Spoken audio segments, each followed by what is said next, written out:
Welcome to Turn the Page, the official podcast of the Syosset Public Library.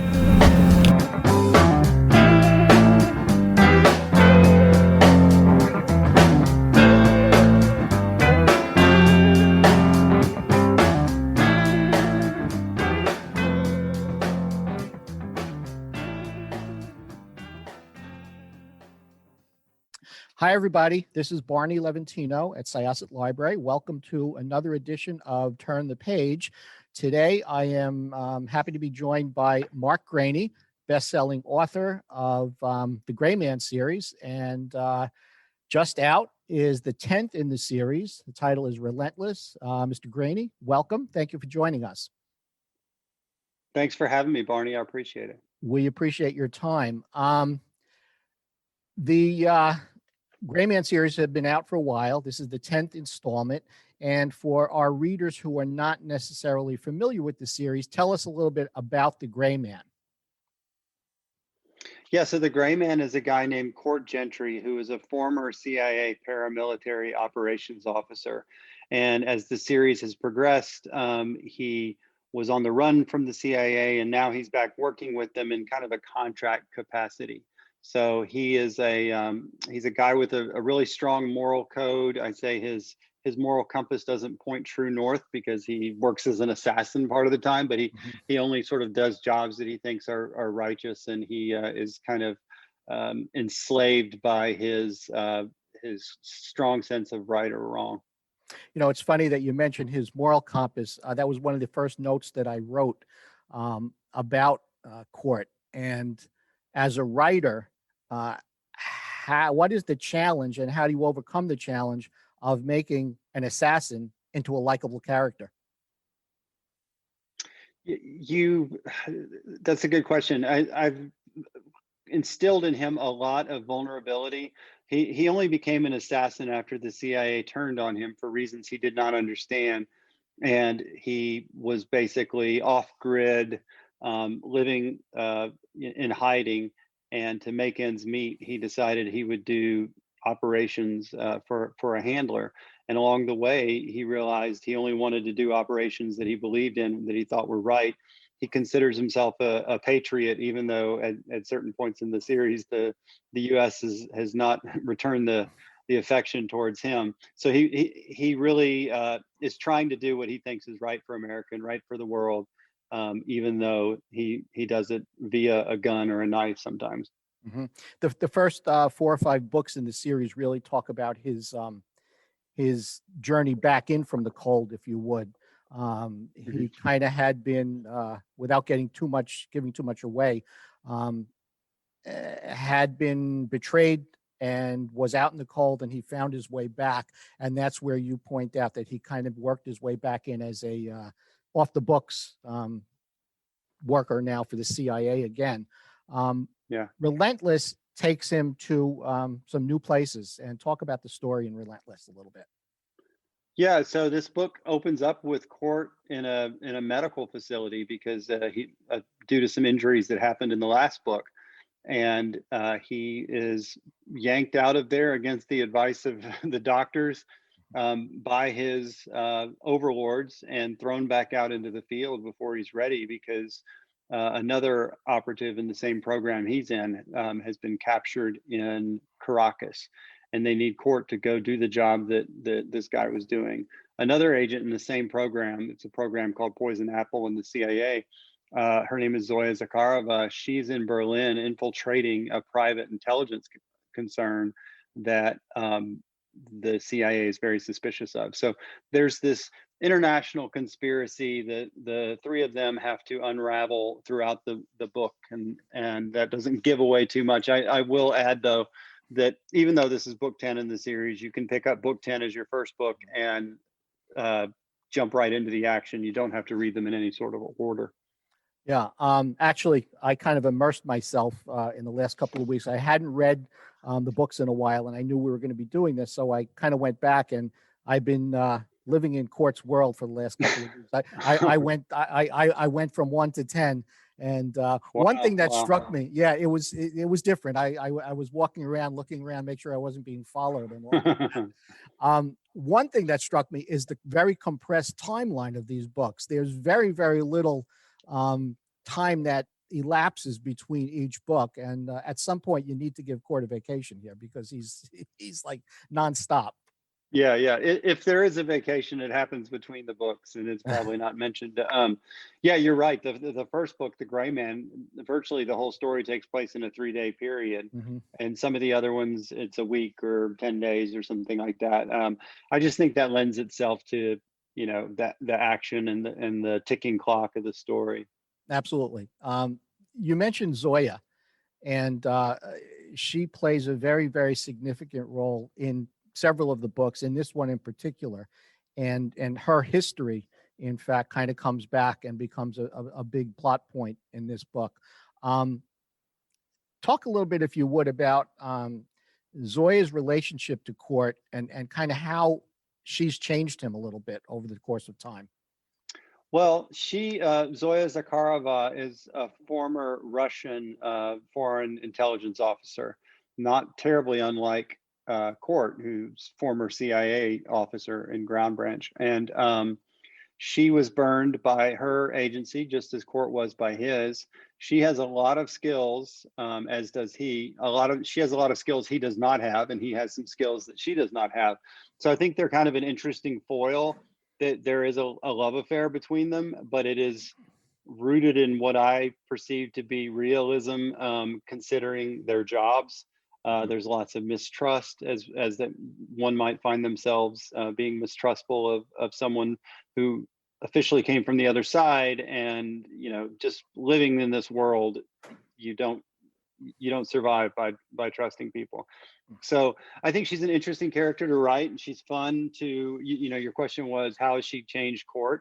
I mean, Court is very aware that he's in love with her, and he's also very concerned by what that is doing to his edge and that sort of thing. So I think it's fun to explore that. There's another woman who's fairly significant in Court's life over the course of the books, and that's Suzanne Brewer. Mhm. And she's one of his handlers at CIA. He's got over the last couple of entries, he's really been handled by two primary people, Matt Mhm. Hanley and Suzanne Brewer. Matt, to me, seems to be somebody who genuinely likes Court and is conflicted in large measure by the way he needs to, in order to do his own job and to get the job done, he has to manipulate Court in a lot of Yeah. ways.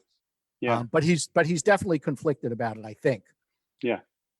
Suzanne Brewer has a different edge to her. She manipulates Court and other people in the books, and I think her motivations are a little bit different. And we learn a lot more about Suzanne Brewer in Relentless. And she's always seems to have that underlying edge to her. Talk a little bit about Suzanne. Yeah, Suzanne Brewer is. I just had an idea a few books back. Was what if the Gray Man's handler was trying to kill him, and the reader knows, but the hero doesn't know. The Gray Man doesn't know. It's like how could I make that work? And how interesting would that be? She's not always actively trying to kill him, but she sees Court, and she sees the poison apple program, and she sees everything she's doing in the shadows here at the CIA as impediments to her career trajectory, which is the only thing that matters to her is herself. And so she came along first in Backblast, which was book 5, and here we are in book 10, and she's still around, and her stock is rising, maybe we can say. She has not liked where she's been for a long time, and there's nothing she would like more than to be out from under the yoke of Matt Hanley, who's the deputy director of the CIA, and who has gotten her involved in this ultra secret and certainly illegal poison apple program.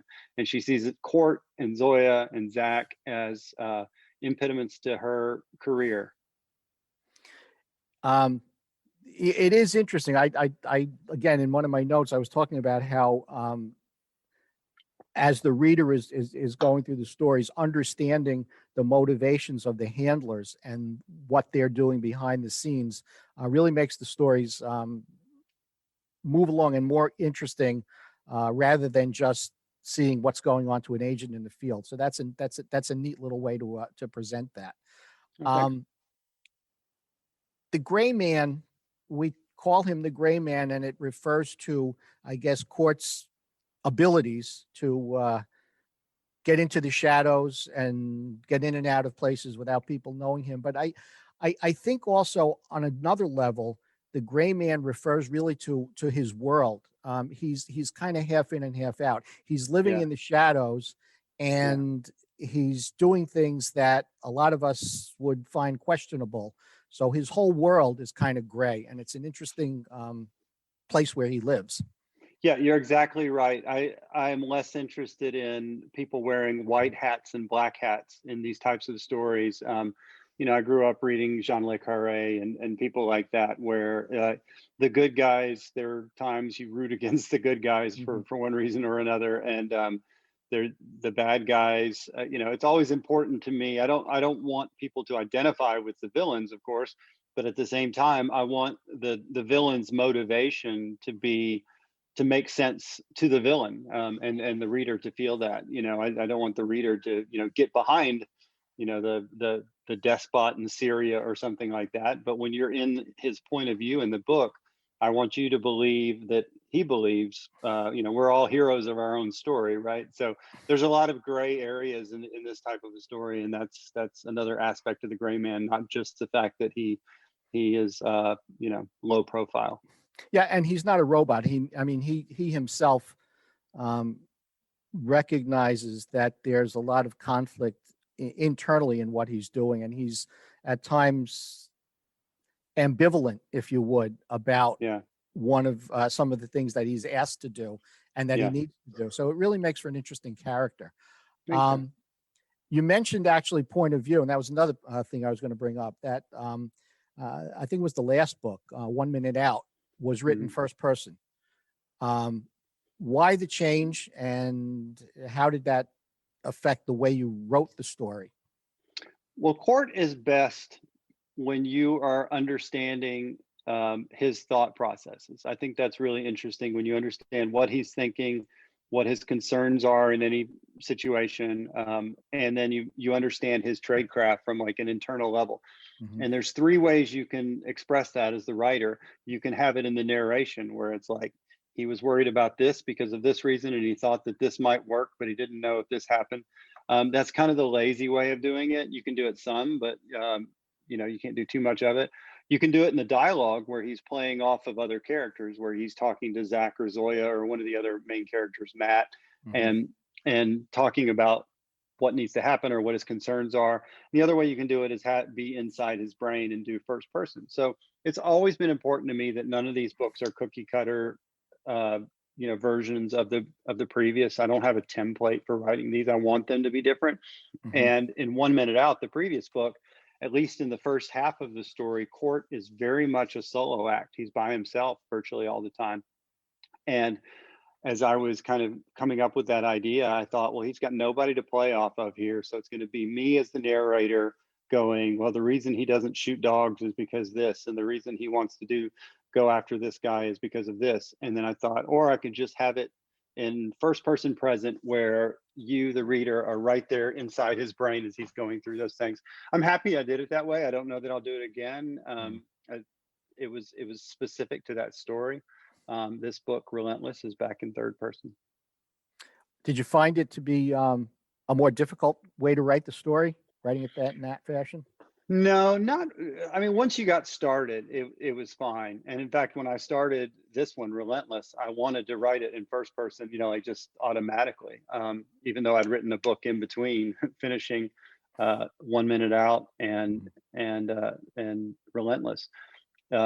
I sort of felt like the default way was first person, but I got away from that a little bit, and now I would have to get back into it. So it wasn't really, really hard, but there's a difference between the two for sure in the writing.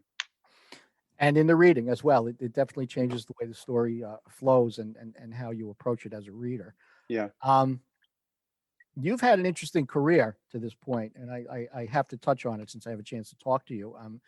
You collaborated with Tom Clancy on several of his books prior to his passing, and then you kind of carried the torch after Mr. Clancy died.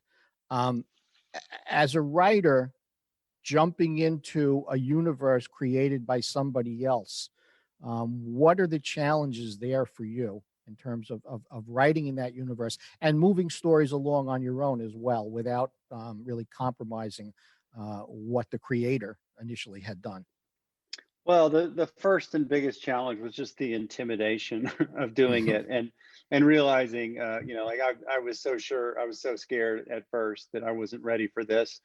I knew that I knew the Clancy world. I'd read all the books and many of the books more than once, and I could teach a college class on Clancy's world, and it just happened that we had the same editor. It had nothing to do with Clancy.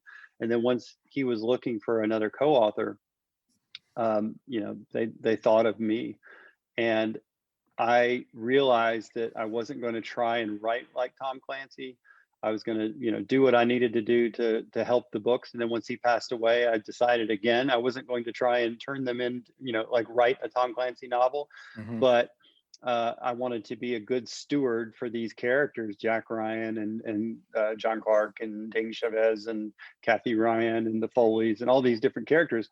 I knew them and I knew what they'd done before. I wanted to put them in contemporary situations and show them and growing in the contemporary situations. So it's super, super intimidating. But when Tom passed away, and they asked me to do it, I was 100% sure I was the right guy for the job. I had developed the confidence over the three books that I did with Tom before he passed away. Okay. I asked because, as I said, it's got to be, you used the word intimidating to jump in there. And I mean, he was, a giant in the genre, and it's got to be a difficult thing. You did well, and I like the books as well. I've gotten into that series also. Thank you. I will say that I wrote 7 Clancy books in 6 years, and it was never lost on me a moment that I was writing Jack Ryan or John Clark in the 7th book that I was doing.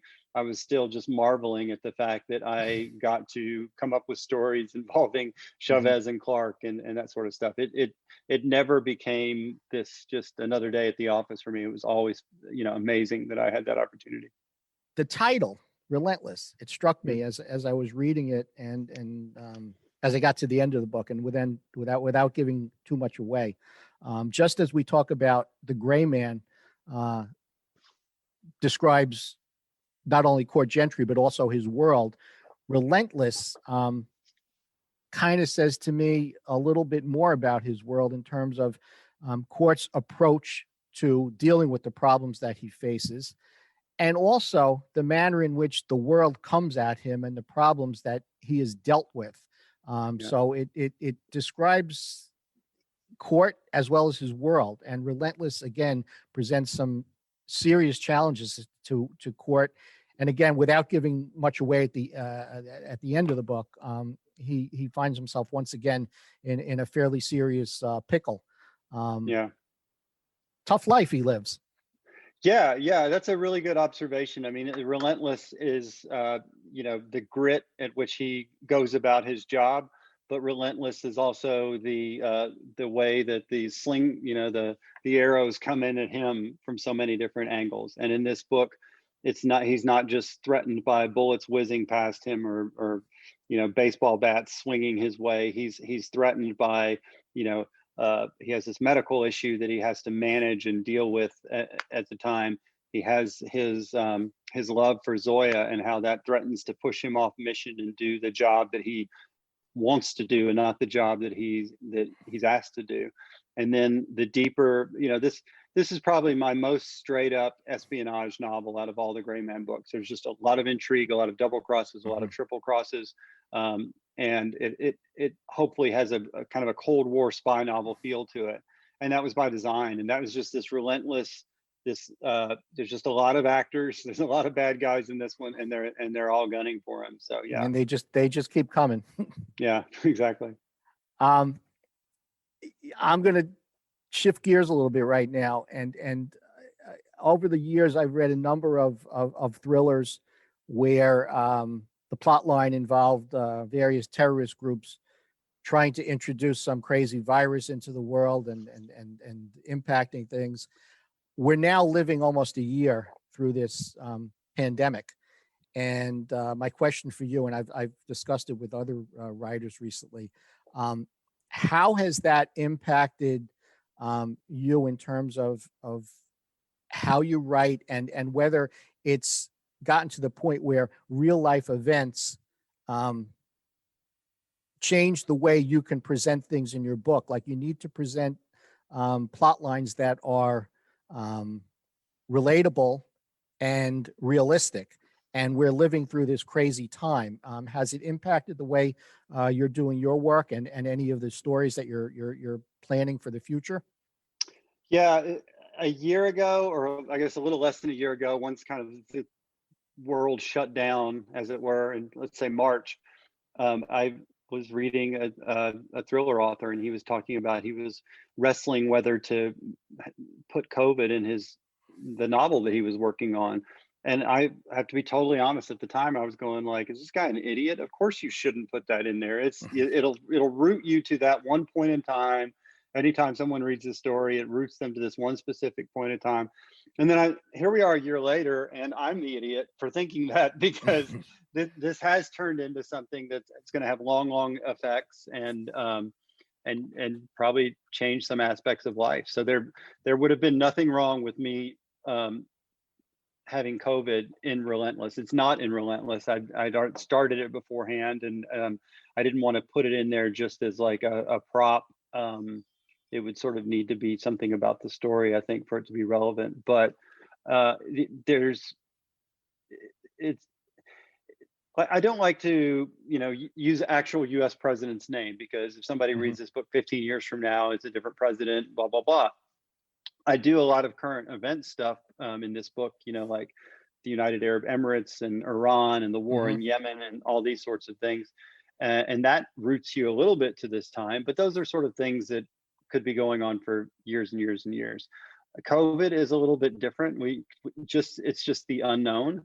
So I don't think the book I'm working on now, it doesn't really tie itself to COVID. I'm writing a big military thriller in Asia, which I'll actually have to go to Asia and do research. So I'll go over there as soon as it's safe to do so. It's probably safer there than it is here in Tennessee, but I will go and do the research there. And while there, I think the decision will be made how much of the pandemic is going to work its way into that story. I could see that working its way into the story pretty easily.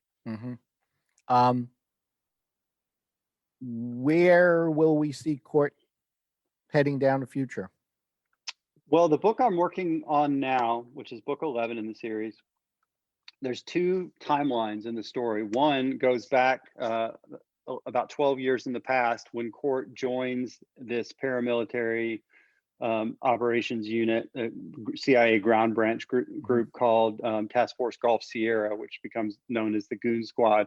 So there's this plot line where you see him integrated with the Goon Squad as they start doing missions. But at the same time, in the present day, there is a plot line which relates to the 12-year ago plot line. So there's two plot lines taking place over a decade apart that will intertwine later in the story. So physical locations, it takes place in Turkey and in India, and in the past, it takes place mostly in Pakistan. Okay. Would I put you on the spot if I ask you who are your favorites in terms of the spy thriller genre? Characters, authors? Well, in the past, or like of the classics, it's definitely DeMille, Le Carre, Forsyth, Clancy. Of course, there's an author named Gerald Seymour, who's a British author who I think is magnificent. There's an American author named Ralph Peters, who I don't think gets enough attention. He's very, very good. The newer guys, Jason Matthews, the Red Sparrow trilogy, magnificent. I like Don Bentley stuff. I like Jack Carr, Brad Taylor. There's quite a few really good. Daniel Silva, of course, is fantastic. So I'm reading books all the time to write blurbs for them, and then of course I'm reading books, doing research on whatever my work in progress is.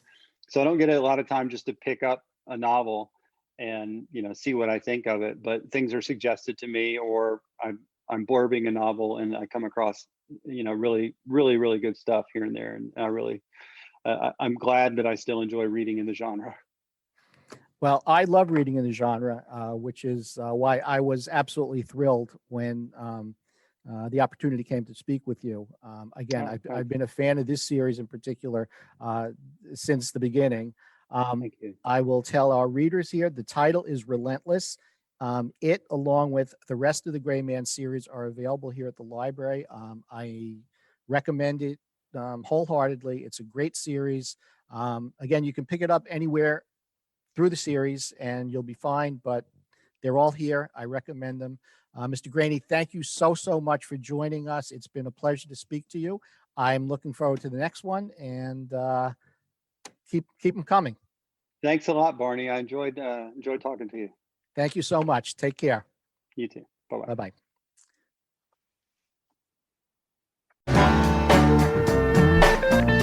It's time to close this chapter of Turn the Page. Join us for the next episode.